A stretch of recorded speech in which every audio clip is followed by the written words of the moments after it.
So the next topic is suspected adrenal insufficiency. How will you approach a case of suspected adrenal insufficiency? First of all, what are the features, clinical features that are suggestive of a patient suffering from suspected adrenal insufficiency are weight loss, fatigue, postural hypotension, hyperpigmentation and hyponatremia. If these features are present, we'll screen the patient for diagnosis or confirm the diagnosis. When confirmed by plasma cortisol levels that are measured 30 to 60 minutes after 250 microgram of corsentropin IM or given IV, or with profile like CBC, sodium, serum potassium, serum creatinine, urea and TSH levels.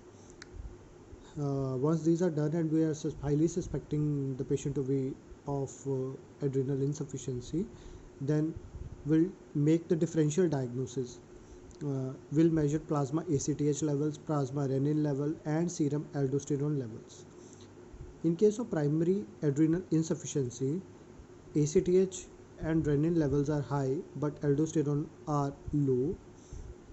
In case of secondary adrenal insufficiency, there are low or normal ACTH levels with normal aldosterone and renin activity.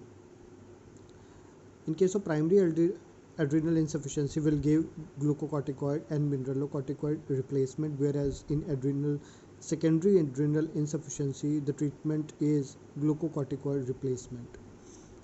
In case of primary adrenal insufficiency, we should screen the patient for adrenal and autoantibody. If these are present, then the diagnosis of autoimmune adrenalitis and autoimmune polyglandular syndrome is kept. If these are negative, then we'll proceed with the chest x-ray, serum 17 hydroxyprogesterone levels, very long chain fatty acid levels and adrenal CT. If any of these are positive, then we should look up for adrenal tuberculosis, infiltration of adrenals by lymphoma or adrenal hemorrhage or congenital adrenal hyperplasia. In case of if the tests are negative, adrenal CT is negative, then we should keep the possibility of autoimmune adrenalitis.